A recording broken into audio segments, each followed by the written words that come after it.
Hi everyone, welcome back to the channel. Today, we're diving into an incredible manga you definitely don't want to miss.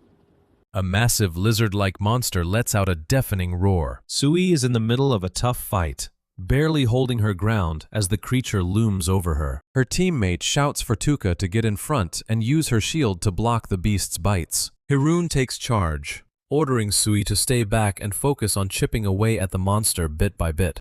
In a completely different part of the dungeon, pterodactyls fly over a landscape filled with dinosaurs. This is Hiroshi Nagano, and yeah, he's seen better days. He's currently drooling over a lizard he's got on a stick. Standing nearly 2 meters tall, he's a mountain of a man, even with that slight slouch. He's bare-chested, wearing nothing but a filthy loincloth and a massive tangled beard. Under all that hair and grime is the face of a man who has clearly survived some things. Hiroshi knows he'd be arrested immediately if he walked into a city looking like this. But out here in the deep floors of the dungeon, there's no one to complain about his appearance. Dungeons, they're like something out of a video game. Labyrinths filled with monsters, traps, and treasure that suddenly started appearing all over Earth. Hiroshi stares down a massive three-horned dragon. He's honestly lost track of how many years he's been stuck down here. The beast roars, ready to tear him apart. He realizes that if he doesn't look back at his past once in a while, he might actually stop being human. He lunges through the air, axe raised high against the prehistoric monster. To remember how it all started, he has to go way back. Back when he was a 23-year-old rookie named Naga, showing off a gold tooth he found in a skull. His party members laugh it off, joking about hunting for more gold teeth to make a fortune. But their banter is cut short when someone from another group tells them to keep it down while they're working. They watch the other adventurers pass, Naga noting how the number of people willing to do this dangerous work is probably going to drop. Suddenly, he senses something massive heading their way from the darkness. Smoke fills the corridor as everyone freezes, wondering what's about to hit them. The ground begins to shake, with a heavy, rhythmic thudding. Out of the shadows bursts a Lamia,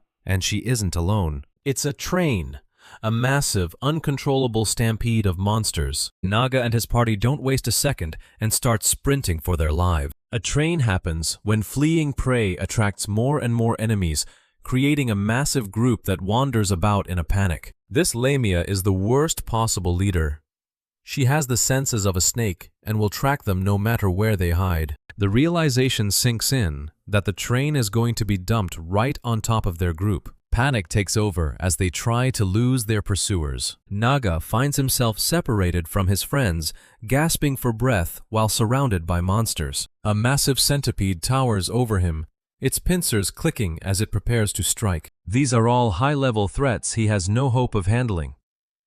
All he can do is run and hide in a desperate cycle. Everything after that was just one disaster after another. By the time he stops running, he's completely lost in a landscape that looks like it belongs in the prehistoric era. He's ended up in what he assumes are the deep layers of the dungeon. Seeing a pterodactyl fly overhead, he can only laugh at the absurdity of it all. Survival becomes his full-time job.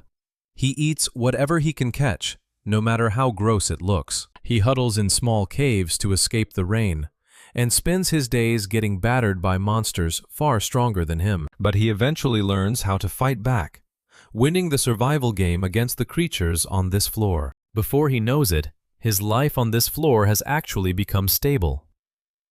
He stands over his latest kill, ready for his next meal. Hiroshi takes a massive bite out of his fresh kill, the flavor of dragon meat becoming all too familiar. He chews thoughtfully, savoring the meal that keeps him alive in this harsh environment. Sitting atop the skeletal remains of a beast he took down with ease, he reflects on how far he's come since his rookie days. Despite the survival skills he's honed, a deep longing for human society still tugs at him.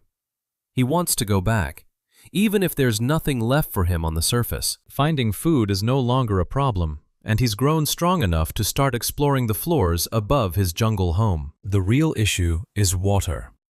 While this floor has plenty of sources, natural water becomes non-existent once he hits the middle layers, which are mostly filled with man-made structures and the undead. It's a long, dangerous trek to cover without a single drop to drink. But he's tired of waiting. He stands up, looking out over the prehistoric horizon. It's time to aim for the surface. He figures if things get desperate enough, he'll just have to settle for whatever questionable liquids he can find. Meanwhile, on floor 21 of the Kanto dungeon, an area known as the Temple Graveyard, a young explorer named Sui announces that their break is officially over. Hirune and Toka stretch their limbs, preparing for the next leg of their mission. Dungeon raiding is never easy, but they're professionals. They're part of an advanced team tasked with setting up beacons so other explorers can navigate the graveyard safely. Without them, everyone else would just be wandering blindly. Sui stays focused on the important mission ahead, even while her teammates are distracted by the live stream comments popping up on their screens. Toka finds it funny how the viewers are more interested in Sui's close-ups than the actual dungeon exploration. Toka casts a blessing of undead exorcism, her staff glowing with a holy light. With the buff active, the trio moves deeper into the foggy graveyard, ready for whatever crawls out of the ground. They spot their first target, a group of skeletons. Hirune notes that their strength is determined by the glow in their eye sockets. These ones aren't looking too tough. With no long-range enemies in sight, Sui charges forward, confident that this will be a piece of cake. A skeleton lunges with a rusty sword, but it's slow and predictable. Toka swings her heavy mace, crushing a skull into dust with a single practiced blow. The girls work in perfect sync, dismantling the undead guards one by one. Toka holds the line while Sui and Hirune provide the damage. Sui slides past a skeleton, her blade flashing as she precisely severs its spine. She finishes off the last one with a blast of magic, the dark energy exploding through the bones. They take a moment to breathe after the skirmish. Hirune gives them a thumbs up for the smooth teamwork, but the silence doesn't last long. Hirune's eyes widen as she senses something far more dangerous approaching through the trees. A wraith emerges from the shadows, its tattered robes fluttering in a wind that isn't there. This isn't just a regular skeleton. Sui's heart sinks as she sees more of them. The eye glow on these guys is red, which means they're high level and incredibly tough. The wraiths drift closer, their scythes and axes gleaming with a ghostly chill. There are way too many of them. Toka shouts in disbelief as more wraiths join the horde. One of them even has a purple glow, a rarity they've never seen before. They realize they're completely outmatched. Tuka yells for everyone to retreat, but they're already being surrounded. Sui makes a split-second decision. She tells the other two to run ahead while she stays back to find an opening. She's a balance type, so her survival odds are the highest. She fires off a spell to buy them some time, her hands trembling as the cold aura of the wraiths washes over her. She watches her teammates dash away, hoping with all her heart that they make it out safely. Now it's just her and the graveyard. A wraith swings its staff, sending a wave of dark energy toward her. Sui barely dodges, the ground exploding where she stood a second ago. She's terrified. She knows that if one of those ghostly attacks touches her, it could steal her senses, or worse.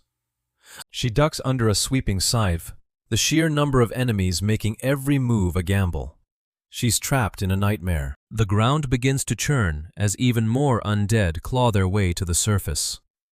It's not just a few wraiths anymore, it's a full-scale assault. A legion of zombies and skeletons rises from their graves, their moans filling the air.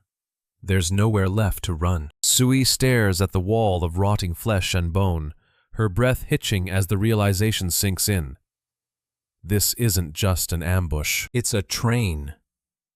A massive, relentless stampede of high-level monsters that crushes anything in its path. And she's right in the middle of it. Elsewhere in the dungeon, Hiroshi is in a state of primal panic. He's completely out of water, his throat so dry it feels like it's burning. This is bad. He's been climbing through these man-made layers for 9 floors now, desperate for a human to help him. He clutches some gold ornaments he scavenged, hoping there'll be enough to negotiate for a drink. Hiroshi kicks a skeleton in the face, his raw power sending bone fragments flying across the graveyard. He picks up a skull, seriously contemplating if he can distill any drinkable liquid from these dried-up corpses. He's that desperate for a drink. Visibility is terrible on this graveyard floor. He decides to keep moving up, hoping to find some fuel or, more importantly, water on the next level. Suddenly, he hears a commotion nearby. He sprints toward the noise, hoping against hope that he's finally found another human being. He rounds a corner and sees a massive cluster of monsters. But in the middle of that sea of bone and rot, he spots something else. "Humans are here!" he roars, his eyes lighting up as he sees Sui desperately fighting for her life against the horde. He doesn't even care about the monsters. He just screams for "Wadi!" at the top of his lungs as he charges straight into the pack. He enters the fray like a wrecking ball, punching a zombie so hard its head vaporizes instantly. Sui can only stare in absolute shock. He's a whirlwind of violence, tearing through the undead horde that had Sui cornered just moments ago with terrifying ease. He grabs another skeleton, his mind completely fixated on the possibility of finding something to drink. "Water!" Sui is paralyzed, watching this wild, half-naked man demolish a high-level train single-handedly. She wonders if he's some kind of primitive demi-human. A wraith swings its scythe at him, but Hiroshi doesn't even flinch. He's faced these types of spectral enemies many times before. He actually takes a moment to greet the ghost. "Yo, it's been a while. This axe and the cloth I'm wearing? I got 'em from your buddies a long time ago." With a casual strike, he shatters the wraith's physical form. He even thanks it, noting how useful its gear has been to him over the years. Another wraith tries its luck, but Hiroshi is already in motion. The sheer speed of his movements is impossible for a human of his size. He slams the spectral monster into the dirt, the impact shaking the very ground of the graveyard and sending dust flying. Sui is floored by the display. For Hiroshi, this fight is a joke. What used to be a life-or-death struggle for him is now just a piece of cake. He lunges at the next target, screaming about his water as he rips a monster's head clean off its shoulders. Something large and disgusting bursts out of the remains. A giant, skull-headed creature with writhing, slimy tentacles. Hiroshi is just annoyed at this point. Dealing with these oversized trash mobs is becoming a real pain in the neck for him. He dives back into the mess, his fists doing more damage than any enchanted weapon ever could. Sui just stays back, trying to stay out of the way. The battle is a blur of bone, dust, and raw, unrestrained aggression as Hiroshi dismantles the monstrosity. He gets in close, flashing a terrifying, feral grin at the creature. "Chew it well before you eat it," he growls. He delivers a devastating blow to the dried squid monster, sending it flying across the cemetery in a spray of dark fluid. The graveyard falls silent once again.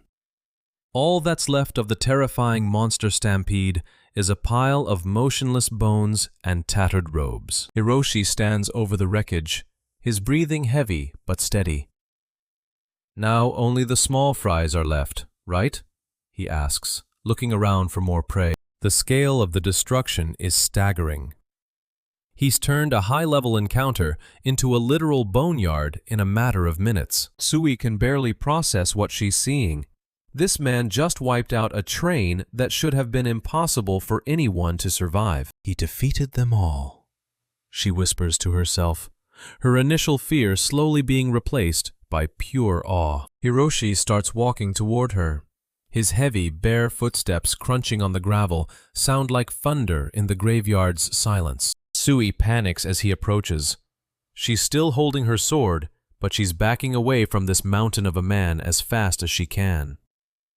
"Wait! Wait!" He looms over her, his eyes wild and his face covered in years of dungeon grime. He rasps out a single, desperate word. "Wa. water. Before she can even react, he collapses at her feet, his body finally reaching its limit after 9 floors of severe dehydration. For 25 long years, he was trapped in the deepest pits of the dungeon. Now he's finally made contact with another human. Meanwhile, the Explorer News livestream is absolutely blowing up. Everyone thought Sui was a goner, but then this mystery man appeared. The chat is flooded with comments. People are trying to figure out what just happened, while others explain the rearguard situation to new viewers. Caveman? Monster? The viewers ask. They heard him yelling for water and are completely baffled by his insane strength. The fans are ecstatic. He won! He actually won! They shout in the chat. It's the most clutch rescue anyone has ever seen on a stream. Some viewers are a bit more skeptical about his appearance. He's definitely a hero, but he's so grimy I can't even hype this up with a straight face. Back in the dungeon, Sui has calmed down enough to offer him a bottle of water.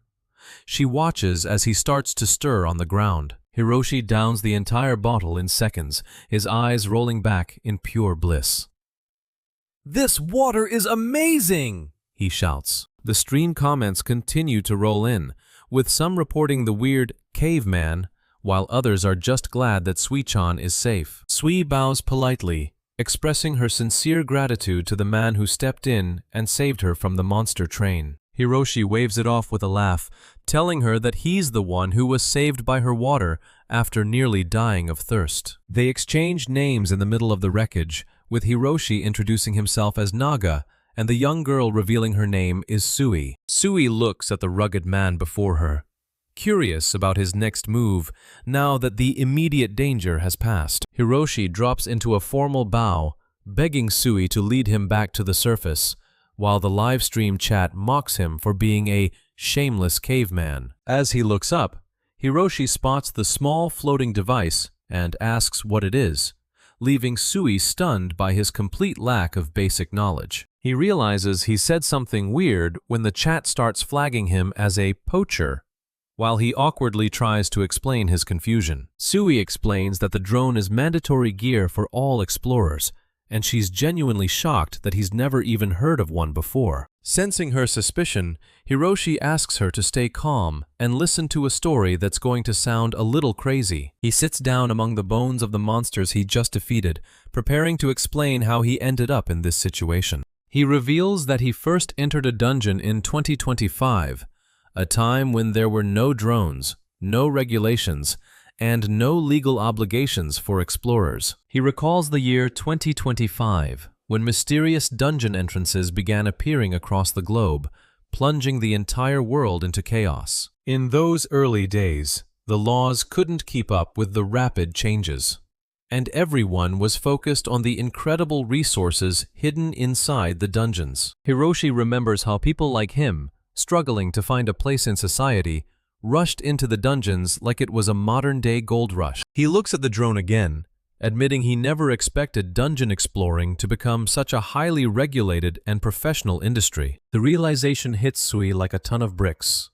If his story is true, then this man has been surviving in the dungeon for 25 years. As Sui calculates the current year as 2050, Hiroshi is hit with his own existential crisis, realizing he's gone from a 23-year-old youth to a 48-year-old man. Despite her skepticism, Sui decides to honor his help by agreeing to guide him toward the surface, though she still plans to report him to the police. Sui gestures for Hiroshi to keep his distance, her nose twitching at the powerful scent of someone who hasn't seen a bathtub in 2 decades. When she tells him there's a base on the 15th floor with a working shower, Hiroshi's face erupts in a massive grin of pure, unadulterated joy. Sui's face goes pale at his intense reaction, and she quickly clarifies that the base has private, lockable rooms for his own use. They head off together toward the 15th floor, with Hiroshi eager to experience his first bit of civilization in a quarter of a century. As they move through the dungeon, a group of kobolds attacks, and Sui expertly fends them off with her rapier. Hiroshi joins the fray, easily smashing through the kobolds and giving Sui a thumbs up for her impressive combat skills. Sui looks a bit weirded out, Hiroshi Nagano realizes he probably looks like a creepy, half-naked trespasser to her. They keep moving through the stone halls of B-17. Naga thinks she's actually pretty kind for helping him out. Naga stands in a ruined chamber. He thinks this is where that monster stampede hit his group 25 years ago. Naga checks a crude map and explains how, back then, people didn't really bother with mapping things out.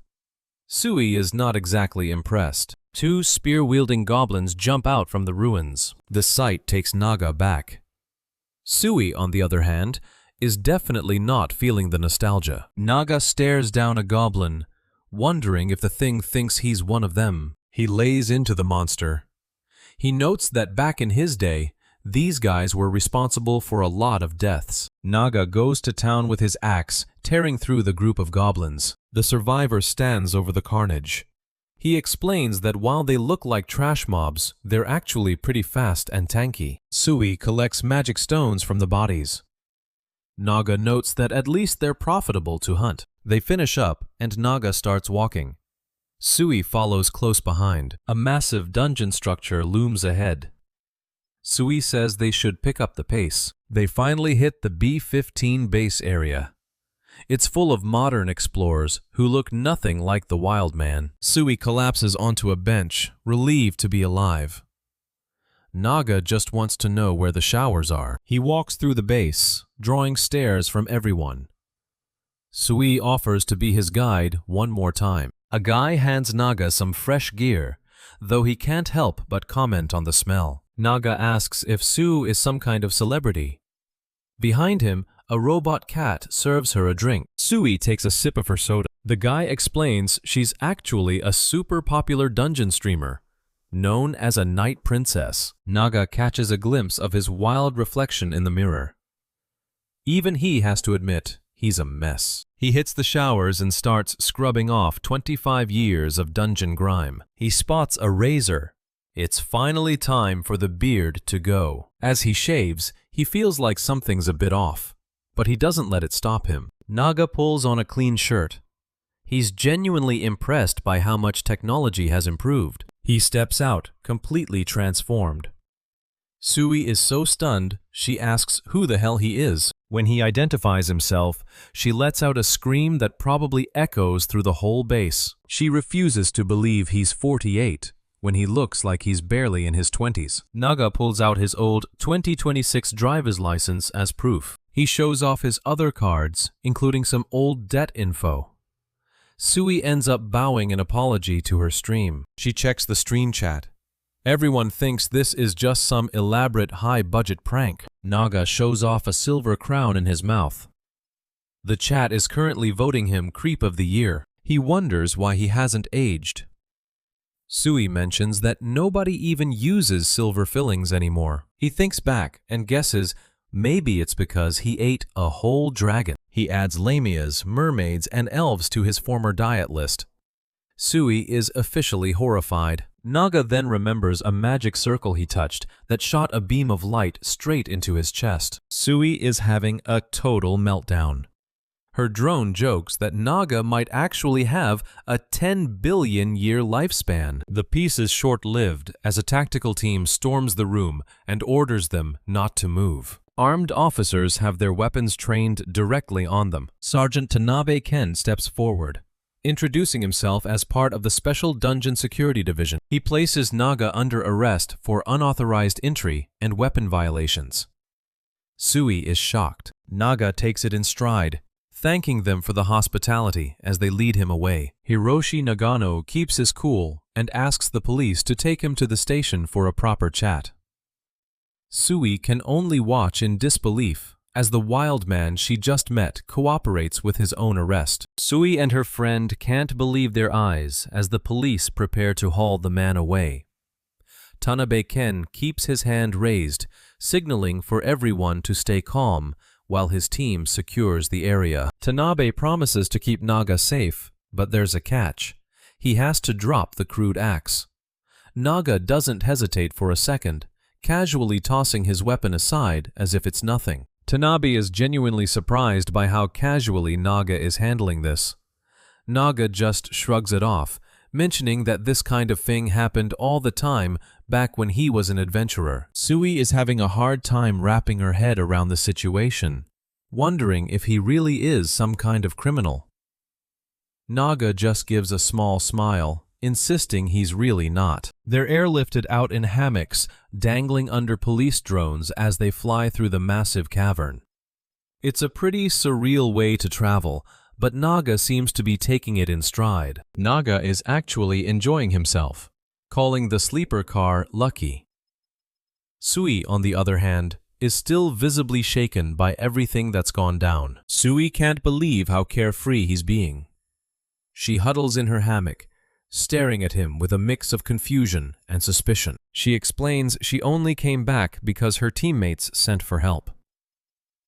Even though everything he's saying sounds impossible, she admits he doesn't seem like he's lying. Naga is touched that she believes him.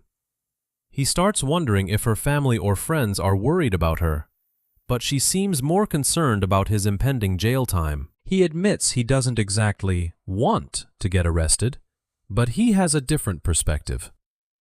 After 25 years of dungeon survival, he's just looking for a bit of comfort. A tray of decent food and a clean bed would be a huge step up. For someone who's been living like a caveman, even a prison cell sounds like a 5-star hotel. He's looking forward to the simple things, like not having to worry about monster attacks while he sleeps.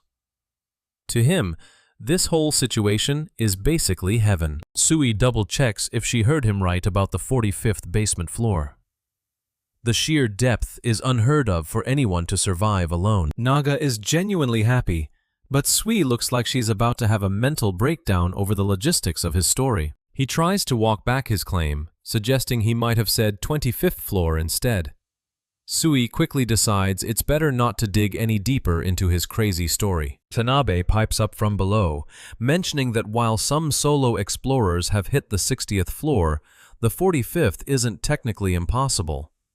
But something about Naga's situation is still very off. The problem isn't just the depth, it's the length of time. Nobody stays that deep for long, and there's absolutely no record of anyone living past the 35th floor. Naga just gives a nervous yikes as Tanabe lays out the facts. It's becoming clear that his 25-year stint is a complete anomaly. Dungeons are split into 3 zones, and where Naga was living is way off the charts.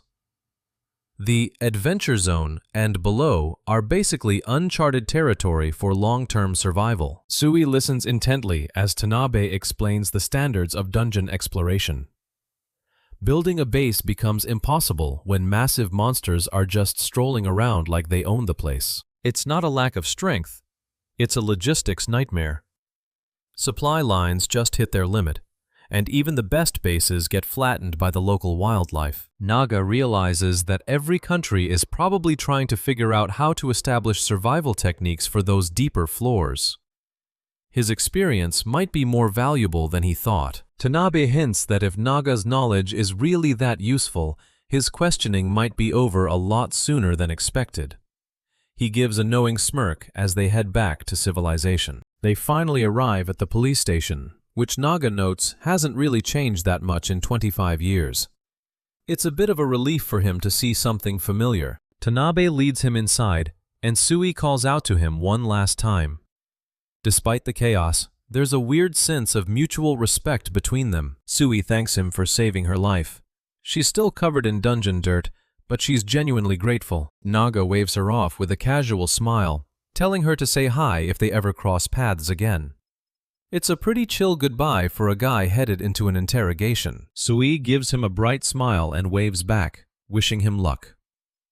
It's the first normal human interaction Naga has had in a very long time. The door to interrogation room 4 shuts, and the real questioning begins.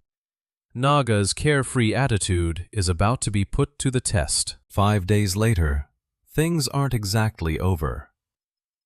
Naga slams his fist onto the table in frustration, clearly losing his patience with the whole process. He thought this would be a quick thing, but the authorities are being incredibly thorough.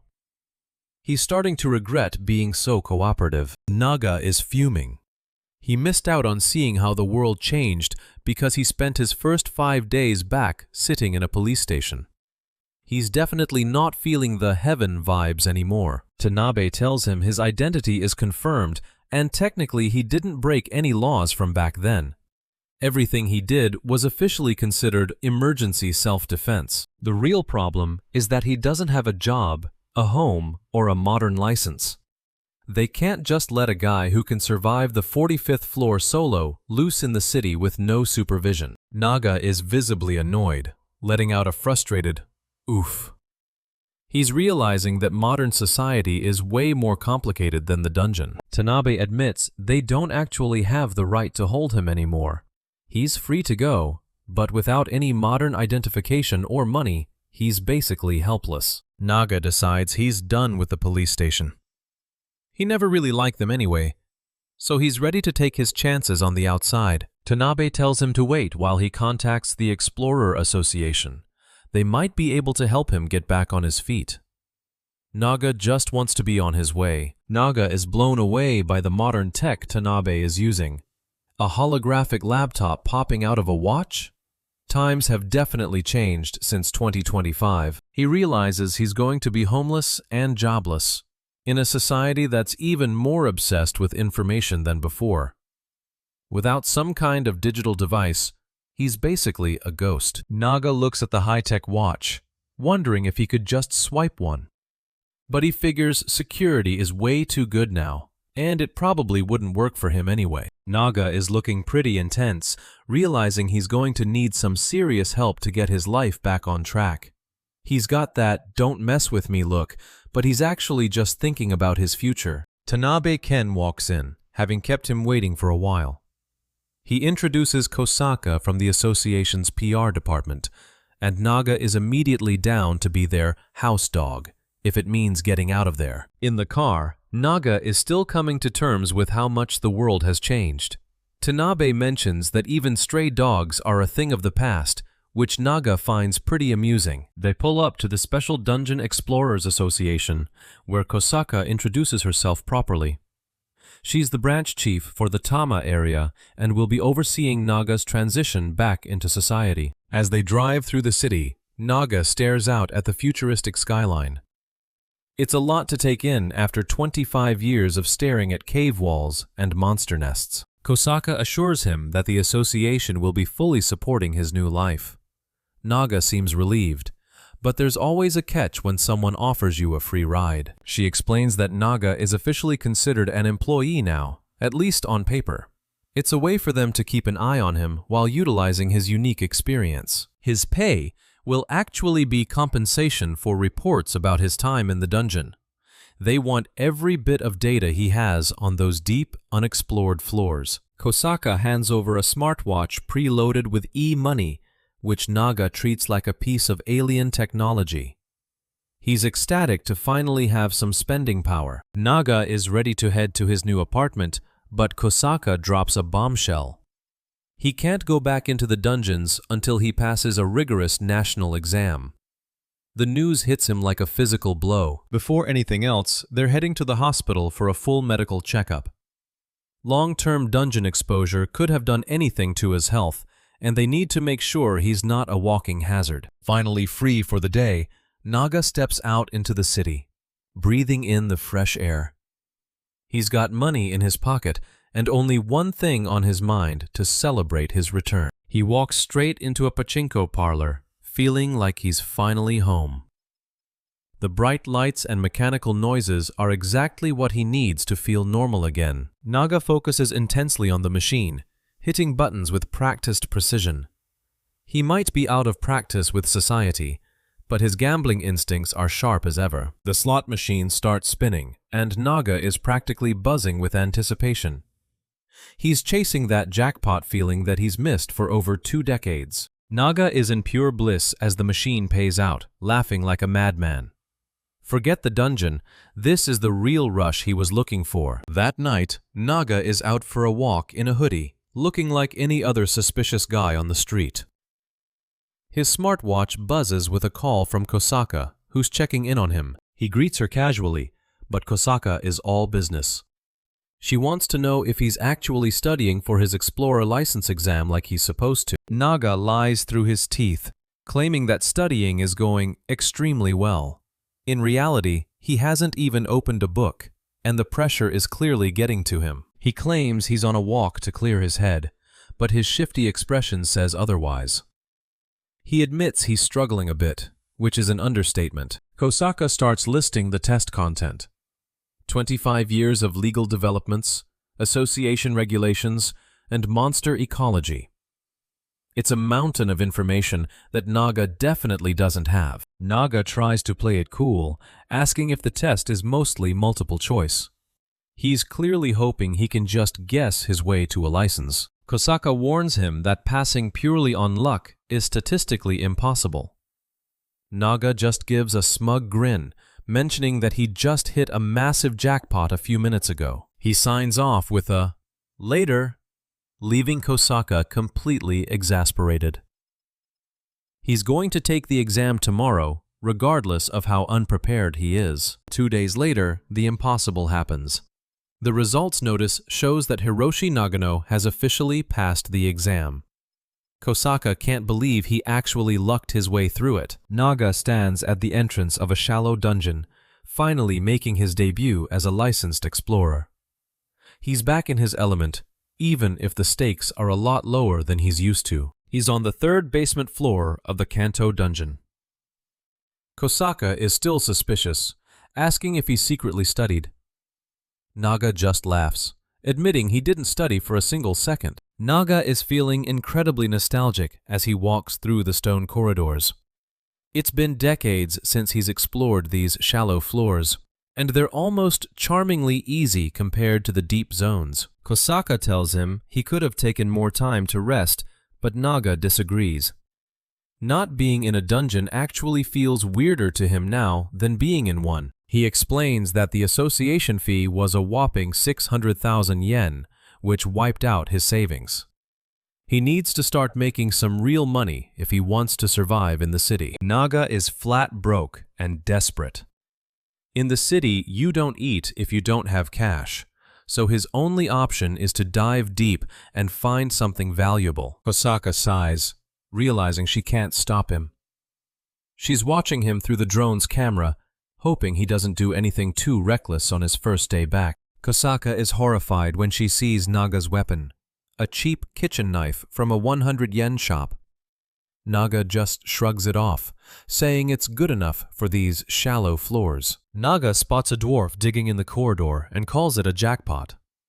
Kosaka tries to explain that dwarves are gentle and don't drop anything valuable, but Naga is already moving. The dwarf looks up in confusion as Naga looms over him.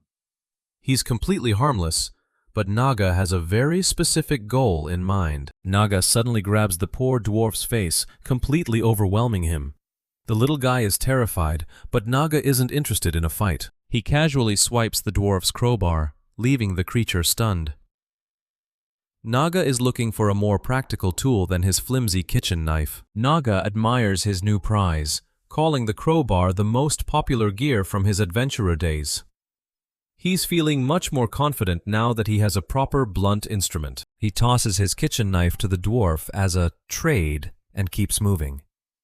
He's ready to see what else this floor has to offer, while the dwarf is just left standing there holding a knife. A pack of kobolds suddenly appears, their glowing eyes fixed on Naga. They're low-level monsters, but they can still be dangerous in a group. The kobolds charge forward, clubs raised and ready to strike. They haven't realized that they're dealing with a guy who survived the deepest floors of the dungeon for 25 years. Naga stands his ground, crowbar in hand, as the kobolds close in. He's got a calm, focused look on his face, ready to show these monsters why he's a legend in the making. Naga doesn't waste any time, delivering a brutal kick that sends a kobold flying. He's looking terrifyingly intense, and with a crowbar in hand, he's about to remind these monsters that he's the top predator in this dungeon.